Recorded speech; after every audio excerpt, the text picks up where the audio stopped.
தேடி போற்றுகின்றேனே.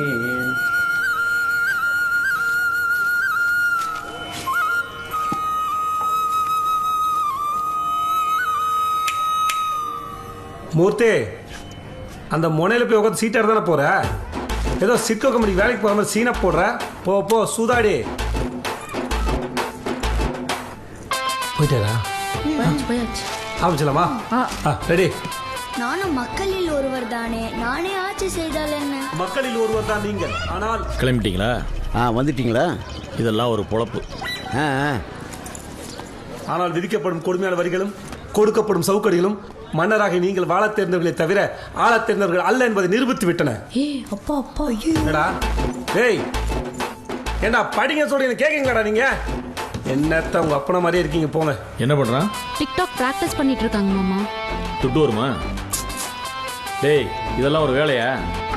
நீ கட்டதும் இல்லாமல் படிக்கிற பசங்களை வேறு கெடுத்துட்டீங்கடா. வெளியே போய் பாடுறா. உன்ன மாதிரி பசங்கள்லாம் 1ஆம் தேதி ஆச்சுன்னா அப்பா அம்மாட்ட சம்பளத்தை எடுத்துன்னு போய் கொடுக்குறாங்க. 100க்கும் 150க்கும் கும்பலில் போய் நின்று வரைய உனக்கு வெக்கமா இல்லை? பேக்ல இருக்கு, முறுக்கு எடுத்துட்டு வா. ஆளும் மூஞ்சியும் பாரு. ஹீரோவாக போறாராம். ஹீரோ பெரிய கமலஹாசன் நினப்பு. டேய் டேய் டேய் டேய், நான் என்ன சொல்லிட்டு இருக்கேன், நீ என்ன பண்ணிட்டு இருக்க? இதை சாப்பிட்றதுக்கு வேற ஏதாவது சாப்பிடலாம்டா. இந்த ரோசத்துக்கு ஒன்றும் குறைச்சல. அக்கா தோசை போடுதா? ஏண்டா அந்த மனுஷன் அவ்வளவு தூரம் பேசுனதுக்கு அப்புறமா உனக்கு தோசை வேணும்? அக்கா கெட்டு போயிட்டு ஆயில் அடிச்சிட்டு சாப்பிடாத அக்கறையா சொல்றப்பல அவருக்கு தப்பா பேசுற. அப்ப நான் தப்பா பேசுறேனா? இந்த குடும்பத்துக்கு ஒரு ஷிஃப்ட்டுக்கு 2 ஷிஃப்டா போய் மாடா உழைக்கிறாரு ஏன் புருஷன். உங்க அப்பா என்னடானா தெருமுனையில இருந்து சீட்டு விளையாடிட்டு இருக்காரு, நீ சினிமான்னு ஊரை சுத்திக்கிட்டு இருக்க. ஏண்டா அந்த மனுஷனை பார்த்து கூடவா அந்த வீட்டுல யாருக்கும் பொறுப்பு வர மாட்டேங்குது? எங்க குடும்பத்துல ஒருத்தர் உருப்படியா இருக்கணுமா? எல்லாரும் ஊதற குடும்பம் நடத்துறதுக்கு வந்துறாரு. என்ன பேசுற நீ? அப்புறம் தோசை சிக்கலாடியது. நல்லா தானே பேசுற. தோசையை நீயே சுட்டுக்க.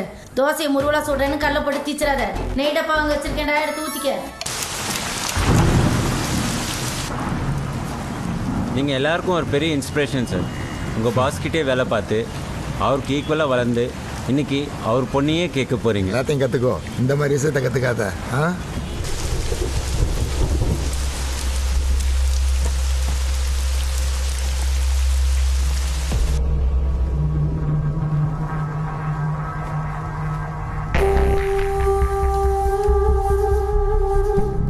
Morning sir. Long time. Thanks for your appointment sir.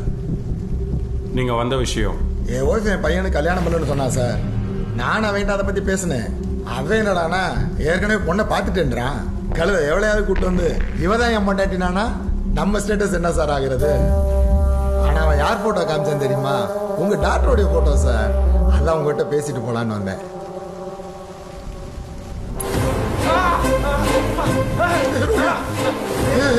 என்ன சார் இது?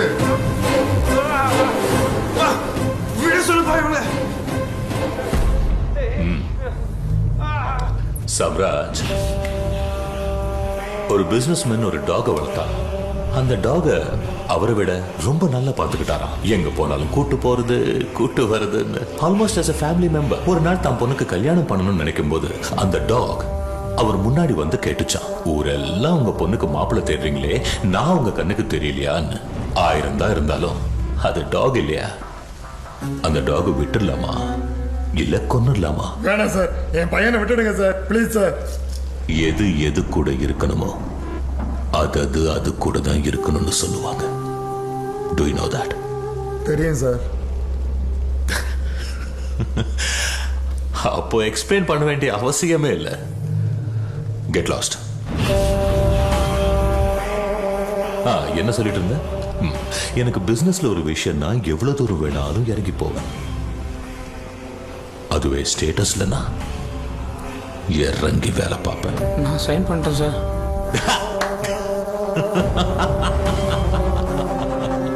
Love you.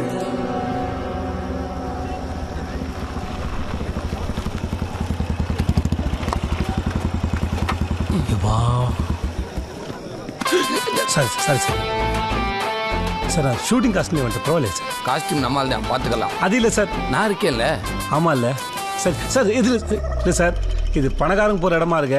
நம்ம ஒரு ஆளுங்க உழைச்ச காசு மொத்தத்தை எடுத்து மொய் வைக்க முடியுமா சார்? சார் பணக்கார வாரம் பப்புக்கு போகிறாண்டா, அது அவனோட ஹாபி. நம்ம நினச்சப்போ பப்புக்கு போகிறது நம்மளோட ஹாப்பி. அப்போ வாங்க சார். நீங்கள் தானே பப்புக்கு போகலான்னு சொன்னீங்க சார். அப்புறம் மாற்றி மாற்றி பேசுகிறீங்க. டபுள் கேம் ஆடுறீங்களா? இல்லை சார். ம் இல்லை நீங்கள் போங்க சார்.